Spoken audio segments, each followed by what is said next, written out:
PKS. Sekali lagi, PKS. PKS.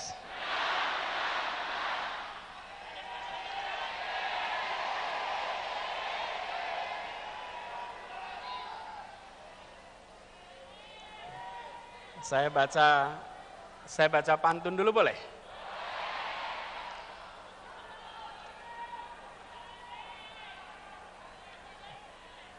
Habib Salim pergi ke Koja, mampir di jalan makan pepaya. 2023 kita bekerja, 2024 kita berjaya.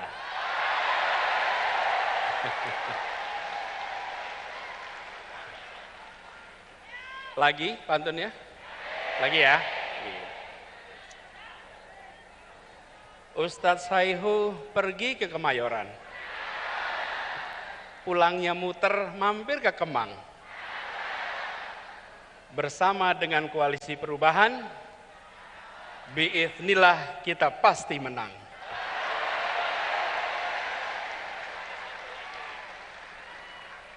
Kalau dua itu kelihatannya kurang lengkap.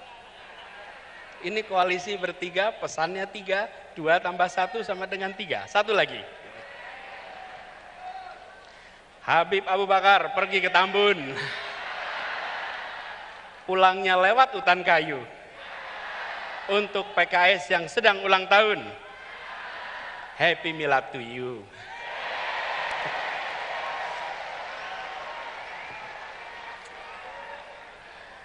Yang saya hormati, yang kita hormati, yang kita muliakan orang tua kita, Wakil Presiden Republik Indonesia ke-10 dan ke-12, Bapak Muhammad Yusuf Kalla.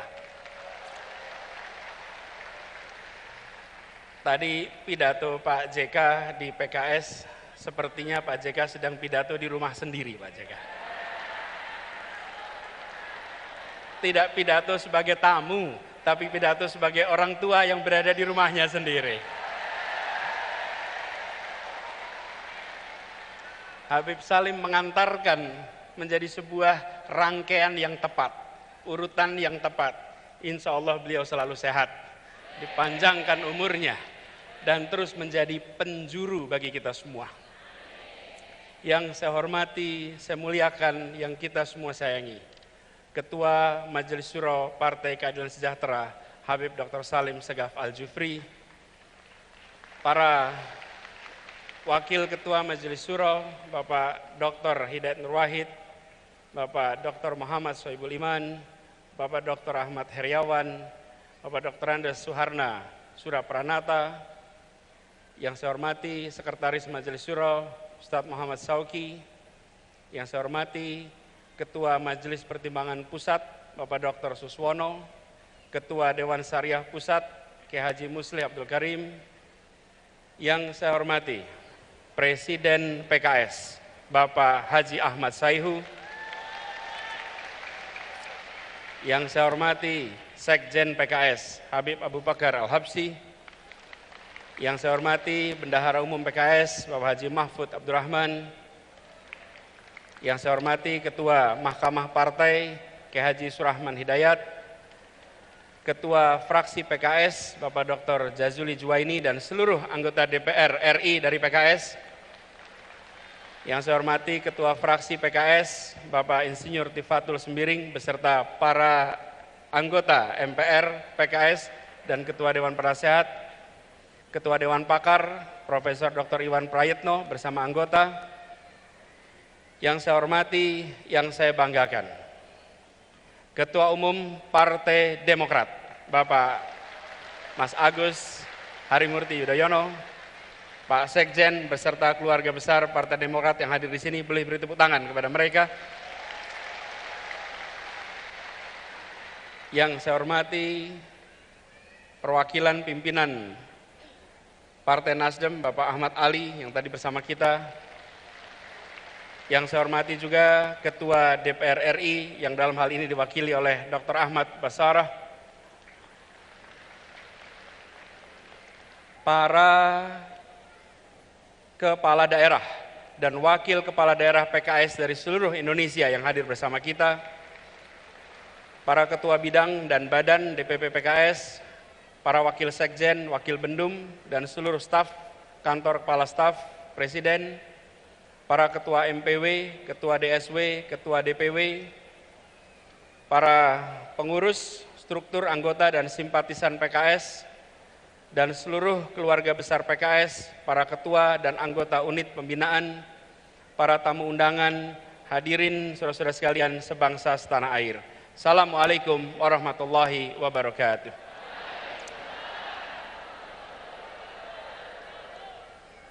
Alhamdulillah, kita bersyukur Allah Subhanahu wa Ta'ala, di sore yang cerah ini kita diberikan kesempatan untuk bersama-sama memperingati 21 tahun perjalanan PKS yang perjalanannya tadi diungkapkan berkali-kali.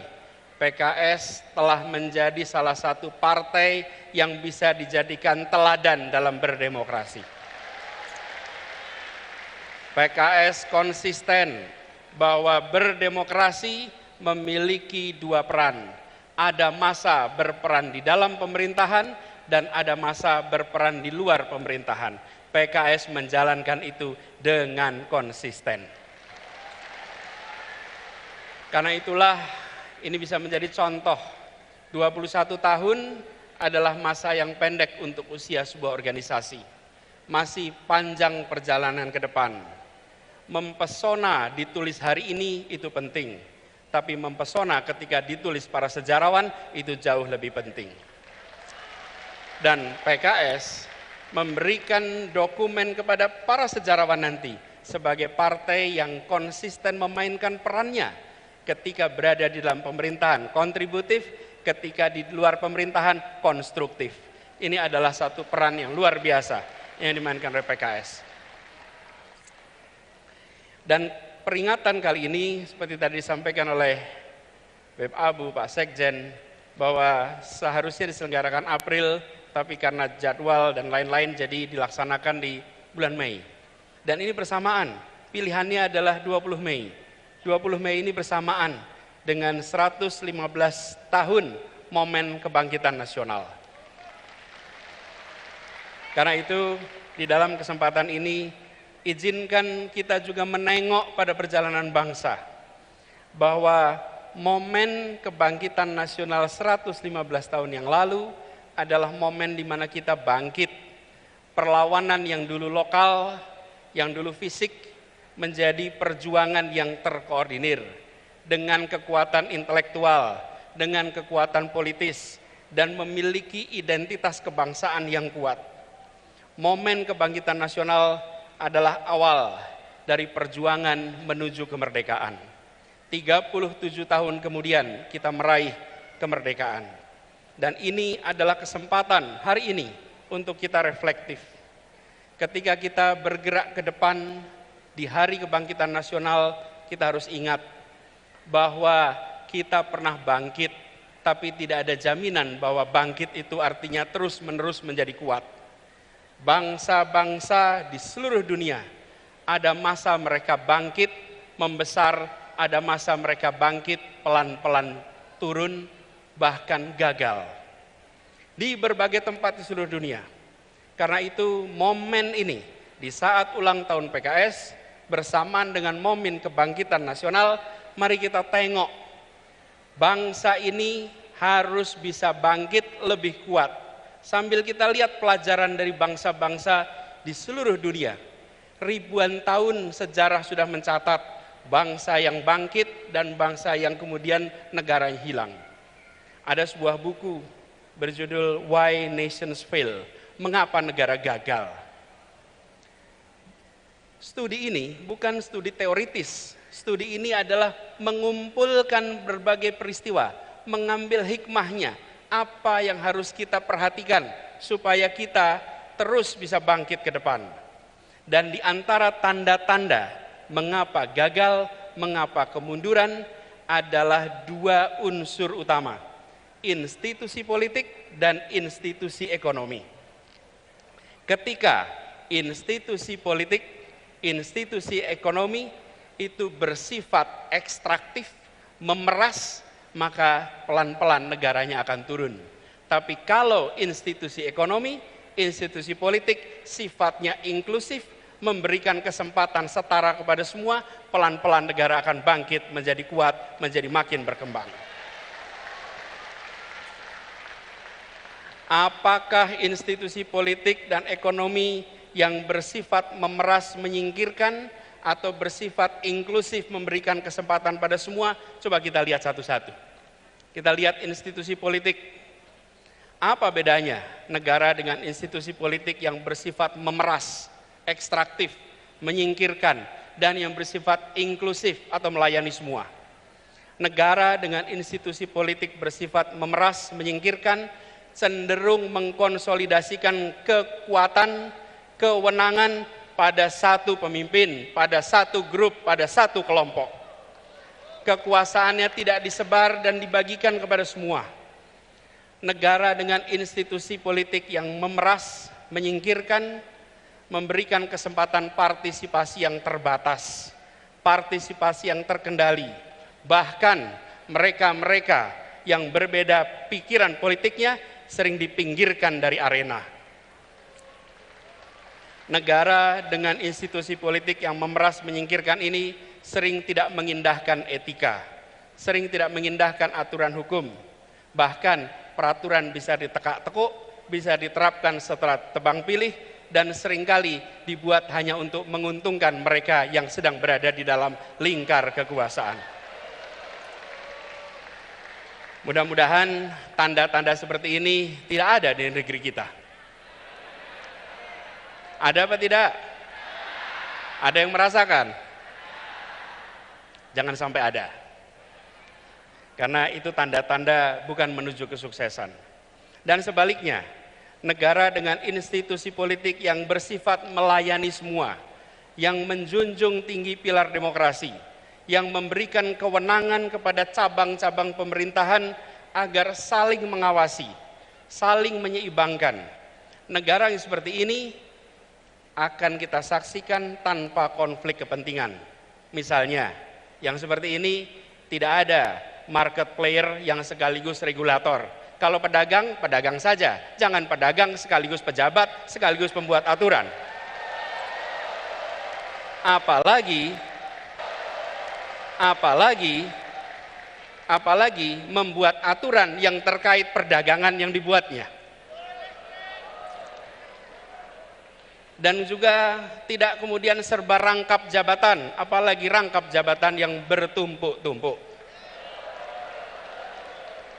Juga memastikan meritokrasi berjalan dalam pemerintahan, bukan memberikan keistimewaan pada keluarga. Negara dengan institusi politik yang melayani ini cenderung menjunjung tinggi tegaknya rule of law. Sehingga yang dilakukan adalah memperkuat cabang-cabang hukum agar independen, agar terbebas dari intervensi politik, agar transparan dalam setiap pengambilan keputusan. Dan kalau kita saksikan, ini yang harus kita perkuat di Republik ini. Yang terakhir, negara dengan institusi politik yang inklusif, yang melayani, akan menjunjung tinggi kesempatan warga untuk menyuarakan pandangannya, pikirannya, aspirasinya, tanpa sedikit pun ada rasa takut. Negara yang inklusif adalah negara yang tidak baperan. Negara yang membuka ruang kepada kritik. Negara atau pemerintah memiliki kekuatan aparat, memiliki kekuatan anggaran, memiliki kekuatan media, memiliki bahkan kekuatan senjata. Yang dimiliki oleh rakyat adalah gagasan, aspirasi, dan kata-kata. Jangan sampai satu hal yang dimiliki oleh rakyat, kata-kata, itu pun dilarang untuk diartikulasikan. Izinkan kata-kata rakyat bisa muncul ke permukaan. Karena itu bila saat ini ada pasal-pasal yang dikenakan kepada mereka yang mengungkapkan pendapat, maka ke depan kita perlu justru pasal-pasal dalam undang-undang kita, dalam peraturan kita yang secara tegas dan eksplisit melarang persekusi atas kebebasan berpendapat. Jadi saya juga mengalami ketika tugas di Jakarta. Ketika berada di pemerintahan, maka kita menjadi kotak pos alamat keluhan dan kritik. Dan itu harus diterima sebagai it comes with the job. Ini adalah bagian dari pekerjaan. Tidak perlu dituntut, tidak perlu diprosekusi, dan itu juga yang telah kita sama-sama laksanakan di Jakarta. Tidak ada satupun yang dilaporkan dan diprosekusi. Hal lain adalah terkait dengan institusi ekonominya. Negara dengan institusi ekonomi yang bersifat ekstraktif atau memeras, cenderung membatasi akses, membatasi kesempatan ekonomi dan sumber daya finansial hanya kepada sebagian kalangan. Mereka yang berada dalam lingkar kekuasaan saja, mereka yang dekat lingkar kekuasaan saja. Sementara mereka yang jauh, mereka yang tidak bersama, tidak mendapatkannya. Ini harus kita hindari. Harus dihadirkan transparansi dan pengawasan atas penyalahgunaan kekuasaan seperti ini. Dan tentu saja negara dengan institusi ekonomi yang bersifat melayani semua, sifatnya inklusif, adalah yang memberikan kesempatan terbuka, kesempatan yang lebar kepada semuanya. Dan langkah-langkah yang kita lakukan untuk menghadirkan ini adalah memastikan bahwa yang kecil bisa menjadi besar tanpa mengecilkan yang besar. Semangatnya adalah seperti tadi disampaikan, bahwa membesarkan yang kecil tanpa mengecilkan yang besar. Jadi bukan hanya bersifat ekstraktif, memberikan kesempatan pada yang besar untuk makin besar, tapi harus memastikan bahwa semua dapat kesempatan yang sama. Dan negara dengan institusi ekonomi yang bersifat ekstraktif ini cenderung abai pada pengembangan pelayanan publik dan pembangunan infrastruktur. Sebaliknya, yang inklusif cenderung untuk melayani semua.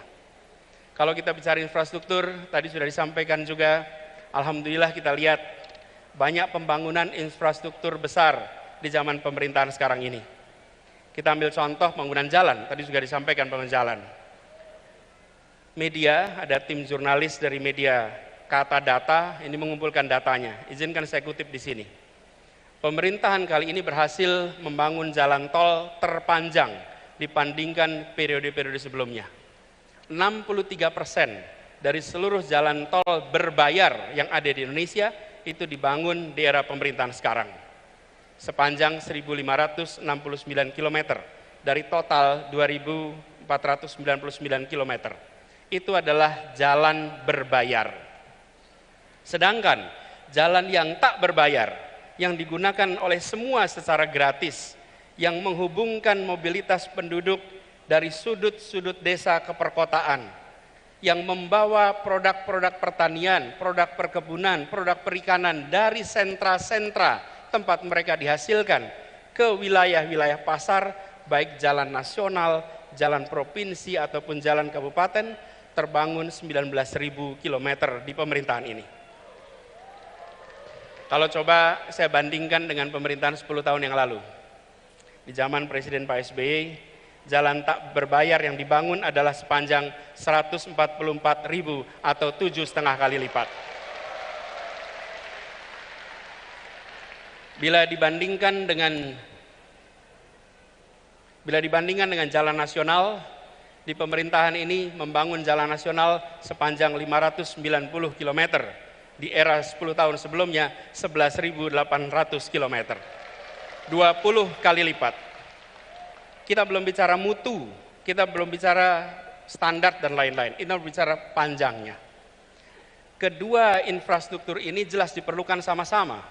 Tapi yang perlu kita perhatikan di sini adalah bahwa keberpihakan ketika bicara institusi ekonomi memberikan kesetaraan kesempatan kepada semuanya. Kita perlu memikirkan ke depan institusi yang inklusif, infrastruktur yang menunjang keseharian. Air saja misalnya, hari ini kita punya air di sini. Susenas 2019 menunjukkan 38% penduduk Indonesia menggunakan air dalam kemasan sebagai sumber air minum. Kalau itu pilihan tidak apa-apa, tapi kalau itu keterpaksaan, maka negara harus hadir menyediakan infrastruktur mikro kecil yang dirasakan oleh seluruh rumah tangga di Indonesia. Kalau kita lihat datanya, sumur ada 21%, pompa air 16%, pipa hanya 10%.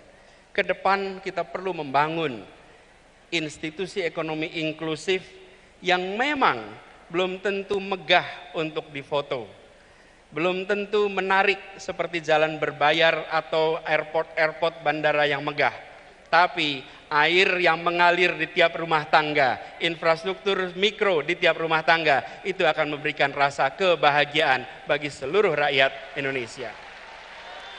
Infrastruktur yang bukan hanya untuk sebagian, tapi infrastruktur untuk semuanya. Kita ambil contoh yang dikerjakan sama-sama di Jakarta. Kepulauan Seribu selama berpuluh tahun adalah kepulauan yang tidak menjadi perhatian utama.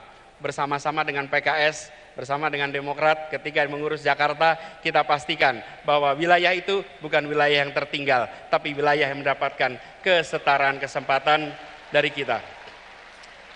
Bahkan ketika mereka sudah terbangun infrastruktur air, listrik, transportasi, kalau datang ketemu mereka bilangnya gini, Pak Gub, kami butuhnya ATM sekarang Pak. Dulu butuhnya transportasi, sekarang butuhnya ATM, butuhnya cooling station. Itu menggambarkan mereka sudah meningkat kebutuhannya. Karena itu yang tadi disampaikan juga, perjalanan 5 tahun di Jakarta kemarin adalah perjalanan kita membawa janji untuk rakyat Jakarta. Dan janji itu kita lunasi sama-sama untuk rakyat Jakarta. Kini saatnya untuk kita menyongsong amanah yang lebih besar bagi seluruh rakyat Indonesia. Dan kita harus bangkit dengan kekuatan sendiri. Tadi disampaikan pentingnya untuk kita menggunakan kekuatan bangsa Indonesia. Pak Ketua Majelis Suro yang saya hormati, di ujung utara Jakarta ada sebuah stadion yang terbangun, namanya Jakarta International Stadium. Stadion itu memecahkan rekor dunia karena infrastruktur yang dibangun adalah salah satu infrastruktur paling rumit yang pernah dikerjakan, di mana harus mengangkat sebuah atap yang beratnya 36.000 ton, sama seperti ngangkat 24.000 mobil bersamaan. Dikerjakan dengan kompleksitas yang sangat tinggi. Bahkan program National Geographic Megastructure menempatkan ini sebagai salah satu proyek yang patut untuk jadi pelajaran bagi seluruh dunia. Dan siapa yang membangun? Semua anak-anak yang dilahirkan oleh ibu Indonesia, yang dididik di tanah Indonesia, yang bersekolah di Indonesia, tidak menggunakan tenaga dari luar, tenaga kita. Mereka sama hebatnya, dunia mempesona dengan hasil kerja anak-anak Indonesia. Kita teruskan pesan ini ke depan, bahwa momen kebangkitan, momen ulang tahun ini harus kita jaga sebagai momen untuk kita berdikari, untuk kita bertekad memperjuangkan perubahan yang dalam pesan dari Ketua Majelis Suro tadi, bahwa perubahan yang kita lakukan adalah perubahan yang lengkap, di mana ada hal yang diteruskan, ada hal yang dikoreksi, ada hal yang ditambahkan, dan ada hal yang belum berhasil yang harus dihentikan. Itu adalah perubahan yang komprehensif. Karena itu kita menawarkan kepada seluruh rakyat Indonesia, PKS menawarkan, dari Nasdem menawarkan, Demokrat menawarkan, dan kami juga menawarkan bahwa gagasan diusung, gagasan ditunjukkan. Karenanya kita mengharapkan kontestasi ke depan kita jadikan ajang adu tawaran gagasan yang terbaik untuk bangsa. Gini, kalau tantangannya adalah adu lari pagi keliling Indonesia, saya kalah dah. Tapi kalau tantangannya adalah adu gagasan, adu karya, adu rekam jejak, maka kita insya Allah nyatakan siap kepada semuanya. Dan bersyukur sekali Perjuangan kita berkelanjutan. 5 tahun yang lalu, 6 tahun yang lalu kita berjalan bersama-sama untuk membawa perubahan di Jakarta. Dan alhamdulillah atas izin Allah, perjuangan di Jakarta telah berhasil melunasi janji-janji pada seluruh rakyat Jakarta. Apa yang disampaikan oleh Bapak Wakil Presiden, bahwa kita memiliki hutang. Kita berhutang kepada rakyat yang memberikan amanat itu. Dan alhamdulillah perjalanan bersama dengan PKS kemarin, perjalanan persaudaraan, perjalanan saling support, dan Partai Demokrat menjadi contoh berdemokrasi. Begitu masuk kita ke fase putaran kedua, kita jalan sama-sama sampai ujung pemerintahan di Jakarta. Insya Allah kebahagiaan atas ikhtiar perjuangan di 2017 akan berulang di 2024 nanti. Dan kita harus ingat bahwa PKS sebagai partai umat, sebagai partai yang merepresentasikan aspirasi dari segmen terbesar bicara tentang unsur pemeluk agama. Terus kita harus menjadi yang mengayomi, yang mengambil porsi besar untuk perubahan bangsa ini. Seperti tadi diingatkan, innallaha la yughayyiru ma biqaumin hatta yughayyiru ma bi anfusihim. Insya Allah kita pegang kalimat itu, bahwa kita ajak umat ini untuk mendorong perubahan. Bila umat berubah, bangsa berubah. Bila umat maju, bangsa menjadi maju. Sebarkan semangat ini, sebarkan ketulusan, dan dipesankan tadi oleh Ketua Majelis Syuro, jaga keikhlasan. Insya Allah kita selalu dekatkan dengan keikhlasan. Bapak Ibu sekalian yang saya hormati, izinkan saya mengakhiri apa yang menjadi kewajiban bagi kami untuk menyampaikan pesan kebangkitan, pesan ulang tahun PKS dengan mengirimkan harapan kepada semua. Mari kita jaga perjalanan ke depan dengan menjaga persatuan, menjaga suasana kebersamaan. Persatuan Indonesia, tadi digarisbawahi, tidak mungkin bisa terjadi dalam ketimpangan. Persatuan Indonesia hanya bisa dijaga dalam suasana keadilan dan kesetaraan. Dengan keadilan kita punya persatuan, dengan kesetaraan kita punya persatuan. Mari kita pulang dari peringatan 21 tahun PKS, 115 tahun kebangkitan nasional dengan membawa pesan, kami hadir untuk menghadirkan keadilan sosial bagi seluruh rakyat Indonesia. Kami hadir untuk memastikan ada kesejahteraan bagi semua. Kami hadir untuk memastikan muncul persatuan bagi semuanya. Izinkan kami menutup dengan sebuah pantun. Pantun ya. Bangkit serempak satu tujuan. Mantapkan cita perjuangan bersama. Mari bersatu ciptakan perubahan. Wujudkan keadilan Indonesia sejahtera.